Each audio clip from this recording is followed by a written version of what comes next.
ఆత్మహత్యలు చేసుకున్నారా లేదా? సబ్బండ కులాలు ఈ రోజు రోధిస్తున్నారా లేదా? ఈ రోజు గ్రామ గ్రామాల నార్త్‌కు సంబంధించినటువంటి వ్యాపారస్తులు పాకిపోయారా లేదా?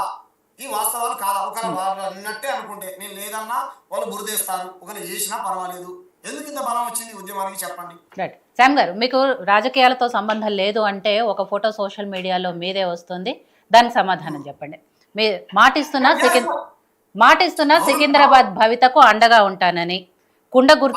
కుండ గుర్తు మీ పార్టీకి సంబంధించింది. కామ్రేడ్ తెలంగాణ శ్యామ్, పగిడిపల్లి శాంసన్. మీ పూర్తి పేరు పగిడిపల్లి శాంసన్, విముక్త చిరుతల కచ్చి పార్టీ. ఓకే, సో శాంసన్ నాకు వచ్చిన పోస్ట్ మాత్రమే నాకు తెలుసు, మీ డీటెయిల్స్ మాత్రం నాకు తెలుసు. సోషల్ మీడియాలో ఏదైతే మీ గురించిన విషయాలు వస్తున్నాయో, చక్కర్లు కొడుతున్నాయో, ఆ పోస్ట్ మాత్రమే నా దగ్గర ఉంది. దాంట్లో మీది కుండ గుర్తుకు ఉంది. పార్టీ పేరు వచ్చి విముక్త చిరుతల కచ్చి పార్టీ. మొత్తం పేరు పగిడిపల్లి శాంసన్. సో శాంసన్ ఈ పేరు దగ్గరే వస్తుంది. ఇంకొక మతానికి సంబంధించిన శామ్ అనే ముసుగుతో ఇవాళ హిందూ సమాజాన్ని చీల్చే కుట్ర చేస్తున్నారు. ఇవాళ ఫేక్ గా వచ్చి బొట్టు పెట్టుకొని తిరుగుతున్నారు అని.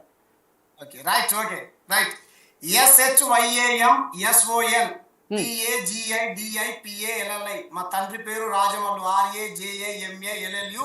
మా అమ్మ పేరు కలమ్మ, మా చెల్లె పేరు మౌనిక, మా తమ్ముడి పేరు సందీపు. మాది సొంతూరు వరంగల్ సరిహద్దు ప్రాంతం బయ్యారము. నేను తెలంగాణ ఉద్యమంలో నరనరాన తెలంగాణ ఉద్యమాన్ని నింపుకొని తెలంగాణ శ్యామ్గా అంటే నన్ను పిలిచేవారు. నా బండి వెనకాల ఇప్పటికీ తెలంగాణ ఉంటుంది. మా నాయన మాత్రం ఇప్పుడు ఫర్ ఎగ్జాంపుల్ చెప్తాను. ప్రొఫెసర్ కాశిం గారు ఉన్నారు. కాశిం గారు ముస్లిమా? స్టాలిన్ అని ఉన్నారు. స్టాలిన్ గారు ఏమన్నా వేరే దాని పేరుతో సంబంధం లేదు మేడం. వీళ్ళంతా తప్పుడు. ఒకవేళ నిజంగా హిందూ ముస్లిం అనుకుంటే రేపు అయ్యప్ప మాలను ఆంజనేయ స్వామి మాలను వేసుకుంటా. వీళ్ళు ఏం చెప్తా చేస్తా. ఉద్యమంలో వీళ్ళు భాగం అవుతారా చెప్పండి? నేనేమన్నా వీళ్ళనేమన్నా చర్చికి తీసుకుపోయి నేను ఎప్పుడు పోను. నేను చర్చికి పోలే. ఏమంటారు, ఇదే మత ప్రచారం చేసినోని కాదు. నాకు సంబంధమే లేదు. నేను నా సమ్మక్క సారక్క వీరవనితల్ని కొలిసేటోని, అదే కంకణం కట్టుకున్నోని. ఆ సమ్మక్క సారక్కల్ని ముక్కుతాము, బతుకమ్మ పండుగ చేస్తాము, బోనాల పండుగ చేస్తాము. మా తెలంగాణ ప్రాంతీయ కల్చర్ ఏదైతుందో దాన్నే బలపరుస్తాం. మీరు కావాలంటే సెర్చ్ చేసుకోండి. ఇలా బురద వేసి తప్పుడు ప్రచారాలు చేసే వాళ్ళు ఎవరైతే ఉన్నారో ఫ్రీగా ప్రచారం చేస్తా అంటే చేయనియండి. ఆర్ఎస్ఎస్ తింటా ఉన్నారు. శాంసన్ అలియాస్ శామ్ తెలంగాణ ఎట్లా యాడ్ అయింది? ముందర తెలంగాణ ఎందుకు వచ్చింది?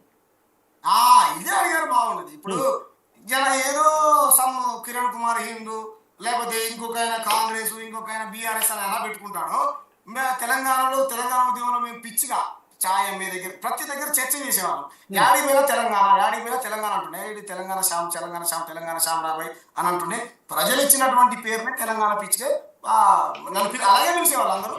అలాగే మీలాంటి వాళ్ళు చాలా మంది ఉన్నారు తెలంగాణ ఉద్యమంలో. ఇప్పుడు నా దగ్గర ఉన్న వాళ్ళలోనే స్టూడియోలో ఉన్న వాళ్ళే మున్నూరు రవి గారు ఉద్యమకారులే, కానీ ఆయన ఎక్కడా కూడా తెలంగాణ తగిలించుకోలేదు, తెలంగాణ రవి అనలేదు. చర్చ ఎక్కడికో పోతుంది, అందరికి మీ ఛానల్ వేదికగా తెలియాలి. నేనేమంటున్నాను మేడం, అదే కావాలనుకుంటే ఇప్పుడు తెలంగాణ విఠల్ ఉన్నాడు, తెలంగాణ సుధాకర్ ఉన్నాడు, శాఖపతి తెలంగాణ ఉన్నాడు. దాంతో సమస్య. నేనేమంటున్నా, మీరు ఇప్పుడు నా నార్త్ గుజరాతీ మన మానవుడి పెట్టుబడిదారుల వైపు ఉన్నారా, తెలంగాణ ఉత్పత్తి కులాల వైపు ఉన్నారా? వీళ్ళు ఆత్మహత్యలు చేసుకుంటున్నారు. ఈ కులాలని లేవనెత్తున్న వైశ్య సంఘాలు కానీ ఈ రోజు పంచవృత్తులండి. వీళ్ళు ఏం మాట్లాడతారు? పోతులూరు వీర బ్రహ్మం గారి వారసులు ఏళ్ళు నరికేశారండి. ఇక్కడ తూప్రాన్ దగ్గర ఎవిడెన్సెస్ ఉన్నాయి. నకిలీ వస్తువులు అమ్ముకున్నారని చెప్పేసి వాళ్ళ మీద ఆరోపణలు వచ్చాయండి. మహబూబాబాద్ లో పైపులు అమ్మారని, కర్నూలులో మొన్న మాకు అన్యాయం జరుగుతుందని వాళ్ళు ఏదో బంధుకు పిలుపునిస్తే తీర్మానం చేసుకొని మళ్ళీ సమస్యని సామరస్యంగా పరిష్కరించుకున్నారు. కాబట్టి ఇది ప్రజల నుంచి వస్తున్నటువంటి వాదన మేడం. చర్చను ఎక్కడికో తీసుకుపోవాలని చూస్తున్నారు. అది తప్పుడు వాదన. చర్చ ఎక్కడికి పోవట్లేదు. అంటే మీ గురించి సోషల్ మీడియాలో వస్తున్నాయి, మీ వెనక కొన్ని పార్టీలు, రాజకీయ పార్టీలు ఉండి నడిపిస్తున్నాయి అన్నారు అనేది వస్తుంది. కాబట్టి దాని గురించి నేను క్లారిటీ కోసం ఇవన్నీ అడిగాను శ్యామ్ గారు. ఇప్పుడు రాజకీయ పార్టీలు దాడులు చేపించింది ఆ రాజకీయ పార్టీనేనా? దాడులు చేపించింది, రక్తాన్ని కళ్ళ దూసింది, లేకపోతే ఏమంటారు ఆ దళితుని కులం పేరుతో దూషించింది, బీసీని కొట్టింది, యాదవ్ కొట్టింది, ఏ రాజకీయ పార్టీ అయితే ఏమంటారు సమర్థిస్తుందో ఆ రాజకీయ పార్టీ చేయించిందా? చెప్పండి, సమాధానం చెప్పాలి. రైట్, అడుగుదాం, అవి కూడా మాట్లాడదాం. సో యాదగిరి గారు, బీఆర్ఎస్ పార్టీకి సంబంధించి ఈ విషయంలో మార్వాడి గోబ్యాక్ అనే విషయంలో సరే మార్వాడి గోబ్యాక్ ఉద్యమానికి మద్దతు ఇస్తున్నాము అనేది బీఆర్ఎస్ పార్టీ నాయకులు చెప్తున్నారు. కానీ ఇక్కడ మీరే వాళ్ళ వెనకుండే నడిపిస్తున్నారు, అసలు ఈ ఉద్యమానికి ఆద్యం పోస్తుందే బీఆర్ఎస్ పార్టీ అనే ఒక సరికొత్త వాదన కూడా వినిపిస్తుంది. కాబట్టి ఏం చెప్పదలుచుకున్నారు? ఎందుకంటే మనం కూడా ఇందాక నేను అన్నట్టు చాలామంది మన వాళ్ళు ఇక్కడ ఇతర రాష్ట్రాలకే కాకుండా వేరే దేశాలకు వెళ్ళి కూడా వ్యాపారాలు చేస్తున్నారు, వాటిల్లో రాణిస్తున్నారు, అన్నీ ఉన్నారు. అట్లాంటప్పుడు అట్లనే వాళ్ళు కూడా రాజస్థాన్ నుంచో గుజరాత్ నుంచో ఇంకెక్కడి నుంచో వచ్చి వ్యాపారాలు చేసుకున్నారు. వాళ్ళ మీద అభ్యంతరాలు ఏంటి, సడన్గా ఎందుకు ఇంత ఉద్యమం లేపుతున్నారు, ఇవన్నీ కూడా. ముందుగా మీకు ప్యానల్లో ఉన్న వారికి టీవీ ప్రేక్షకులకు నమస్తే.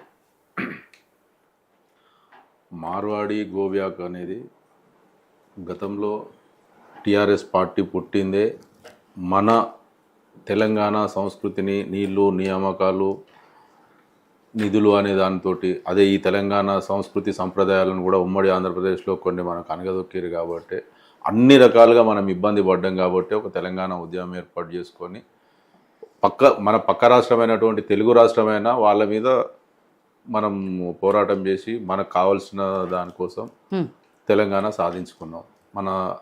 అదేవిధంగా ఈరోజు సరే ఒక దళితుని మీద బహుజనుల మీద మార్వాడీలు దాడి చేయడం అనేది చాలా బాధాకరమైన విషయం. వాళ్ళు ఆ విధంగా చేసేది కాకుండే, ఎందుకంటే ఇంకొకటి ఏంటంటే ఈరోజు జరిగినది కూడా వాళ్ళకు సంబంధించిన తెలంగాణ రాష్ట్ర కమిటీ అని, అసలు తెలంగాణ రాష్ట్ర అధ్యక్షుడు అంటే ఆయన తెలంగాణ రాష్ట్రానికి సంబంధించిన ఆయనే కాదు, ఆయన తెలంగాణ రాష్ట్ర అధ్యక్షుడు పెట్టుకొని ఒక ప్రెస్ మీట్ పెట్టుకొని వాళ్ళు ఎక్కడన్నా విచారం వ్యక్తం చేస్తలేరు. మేము ఇంకా యూనిట్గా వాళ్ళు యూనిట్ అవుతున్నారు, మమ్మల్ని ఎవరు వెళ్ళగొడతారు అని చెప్పేసి. ఇంకోటి ఈరోజు ఒక సమావేశంలో నిజంగా చెప్పాలంటే మేము మార్వాడీలు గుజరాతీలు 6 గంటలకు లేచి మేము వ్యాపారాలు చేసుకుంటాం, తెలంగాణ వాళ్ళు ఒక 1000 రూపాయలు 2000 వస్తే వాళ్ళు తాగి పండుకుంటారు అనేది అసలు నిజంగా చెప్పాలంటే చాలా తెలంగాణ బిడ్డలు అనేటోళ్ళు ప్రతి వాళ్ళు చాలా బాధపడవలసిన విషయం. అలాంటి వాళ్ళు మనల్ని విమర్శించకుండా మన రాష్ట్రంలో ఉండడం అనేది అది ఎవరు హర్షించదగ్గ విషయం కాదు. ఎందుకంటే నిజంగా చెప్పాలంటే గతంలో ఉన్నటువంటి మార్వాడీలు ఒక 50 సంవత్సరాల క్రితమో ఒక 40 సంవత్సరాల క్రితం వాళ్ళు వచ్చి పూర్వీకులు అటువంటి హైదరాబాదులో స్థిరపడిన వాళ్ళు హైదరాబాదులో వ్యాపారం చేసుకుంటూ ఉంటారు, వాళ్ళతోటి మనకేం ఇబ్బంది జరగడం లేదు. కానీ ఈరోజు ఏమైందంటే వాళ్ళు ఒక యూనిటీ అనేది క్రియేట్ చేసుకొని కొత్తగా మనం ఇప్పుడు 14 తర్వాత కేంద్రంలో మోడీ గారి ప్రభుత్వం వచ్చిన తర్వాత ఒకే దేశం ఒకే వ్యాపారం అనుకుంటా అసలు భారతదేశంలో మార్వాడీలు గుజరాతీలు అసలు హైదరాబాదులోనే ఉన్నటువంటి వాళ్ళు ఈరోజు గ్రామాలకు మండలాలకు జిల్లాలకు మార్వాడీలు గుజరాతీలు పోయి మన సంస్కృతిని మన పండుగలను నిజంగా వాళ్ళు విమర్శించుకుంటా మన వ్యాపారాలను కూడా నిజంగా చెప్పాలంటే కోమట్లు కానీ విశ్వబ్రాహ్మణులు కానీ స్వర్ణకారులు కానీ చేనేత వ్యాపారులు కానీ నాయి బ్రాహ్మణులు కానీ పల్లెల్లో ప్రతి రైతు కుటుంబానికి కూడా వాళ్ళు ఏదో అన్ని రకాల కుల వృత్తుల వాళ్ళు రైతులకు కానీ రైతు కూలీలకు కానీ వాళ్ళు ఒక చేనేత వ్యాపారులు కానీ బట్టల వ్యాపారులు కానీ అక్కడ ఉన్నటువంటి వారికి ఏమంటారు దాన్ని వాళ్ళు ఇచ్చి తర్వాత తీసుకునే సందర్భాలు గతంలో పల్లెల్లో ఉండేది, అప్పియడం కానీ. అట్లాంటి సందర్భం నుంచి ఈ రోజు మార్వాడీలు ఈ పల్లెల్లో కూడా వ్యాపారాలు చేసుకుంటా మండలాల్లో వ్యాపారాలు చేసుకుంటా కొందరు అందరినీ మేము చెప్తున్నాం కొందరు వ్యాపారస్తులు తెలంగాణలో ఉన్నటువంటి ఎవరైతే చేతి వృత్తుల వాళ్ళు ఉన్నారో వారిని చాలా ఇబ్బంది పెట్టి మన వ్యాపారాలను ధ్వంసం చేస్తున్నారు. కాబట్టి వారి కోసం వ్యతిరేకంగా పోరాటం చేస్తే మేము మద్దతు ఇవ్వడానికి సిద్ధంగా ఉన్నాం. ఎందుకంటే నిజంగా బీఆర్ఎస్ పార్టీ అధికారంలో ఉన్నప్పుడు ఎందుకు మాట్లాడలేదు? కనీసం ఉద్యమం టైంలో కూడా ఆంధ్ర పెత్తందారులు ఆంధ్ర కాంట్రాక్టర్లు గోబ్యాక్ అన్నారు తప్పితే ఈ విషయాన్ని ఎక్కడా కూడా మీరు తెర మీదకి తీసుకురాలేదు. ఇప్పుడు ఎందుకు మాట్లాడుతున్నారు? ఈ రోజు ఈ సంఘటన జరిగింది కాబట్టి దీని ఇప్పుడు ఎప్పుడో ఒకసారి దీని మీద బయటకు వస్తేనే కదండి మాట్లాడేది. ఇప్పుడు ఇంకొకటి ఏంటంటే అసలు నిజంగా చెప్పాలంటే తెలంగాణలోనే అన్ని రకాల సహజ వనరులు ఉన్నాయి, ముడి సరుకులు ఉన్నాయి. ఇప్పుడు ఒక గ్రానైట్ వ్యాపారం ఉన్నదంటే తెలంగాణలోనే ఉన్నాయి గ్రానైట్ కంపెనీలు. వాళ్ళే అదేవిధంగా చేనేత వ్యాపారాలు, ప్రతి వ్యాపారానికి సహజ వనరులు ఈ రాష్ట్రంలో ఉంటే మనకి ఇక్కడ జరిగే వాళ్ళు ఏం చేస్తారు, వ్యాపారాలు ఇక్కడ చేసుకొని మన వ్యాపారస్తుల మీద వాళ్ళు దాడులు చేయడం కోసం మన వ్యాపారాలను తగ్గించడం కోసం వాళ్ళందరూ ఏంటంటే నిజంగా పెట్టుబడిదారులు వాళ్ళకు వెనుక ఉండి వాళ్ళు ఎక్కడైతే మండలాల్లో గ్రామాల్లో ఈ రోజు కొత్తగా వ్యాపారాలు చేసుకోవడం కోసం పోతున్నారో వాళ్ళు అక్కడ పోయిన తర్వాత మన అన్ని కుల వృత్తుల వాళ్ళు చేనేత వ్యాపారులు కావచ్చు ఈ స్వర్ణకారులు కావచ్చు, ప్రతి వాళ్ళు ఎక్కడ వ్యాపారం చేసినా కూడా మన వాళ్ళు వడ్డీ వ్యాపారం, మనం ఒకవేళ ఒక షాప్ పెట్టాలంటే పక్క నుంచి వడ్డీ వ్యాపారం చేసుకుని ఆ వడ్డీలు కట్టడం కోసమే మనకి ఇబ్బంది జరుగుతుంది. కానీ వాళ్ళకి నిజంగా చెప్పాలంటే వాళ్ళ కమ్యూనిటీలు కానీ వాళ్ళకి సంబంధించిన పెద్ద పెద్ద వ్యాపారస్తులు కానీ వాళ్లకు ఫ్రీగా వడ్డీ లేని అప్పు ఇచ్చుకుంటూ వారికి సపోర్ట్ చేసుకుంటూ ఎందుకంటే ప్రతిదీ మ్యానుఫ్యాక్చరింగ్ కంపెనీలు కూడా ముడి సరుకులు కానీ ప్రతిదీ మ్యానుఫ్యాక్చరింగ్ కంపెనీలు కూడా వాళ్ళ చేతుల్లోనే ఉన్నాయి కాబట్టి వాళ్లకు ఆ విధంగా అప్పు ఇవ్వడం కోసం వడ్డీ లేకుండా రుణాలు ఇవ్వడం, ట్యాక్సీ లేకుండా చేయడం. వాస్తవంగా చెప్పాలంటే మండలాల్లో గ్రామాల్లో చిన్న చిన్న వ్యాపార సంస్థలు ఇప్పుడు మన దానికి ప్రతిదానికి ఆన్లైన్ ట్రాన్సాక్షన్ జరుగుతుంటాయి, ప్రతిదానికి బిల్లు ఉంటుంది. కానీ నిజంగా చెప్పాలంటే కొన్ని షాపులలో వాళ్ళకు బిల్లు ఉండదు, రిసిప్ట్ మీద రాసి ఇచ్చేస్తారు, అంటే గవర్నమెంట్కు ట్యాక్సీ కట్టరు. అలాంటి సందర్భంలో ఈ తెలంగాణకు బిడ్డలకు అన్యాయం జరుగుతుంది కాబట్టి అన్ని చేతి వృత్తుల వాళ్ళకు కూడా అన్యాయం జరుగుతుంది కాబట్టి అసలైన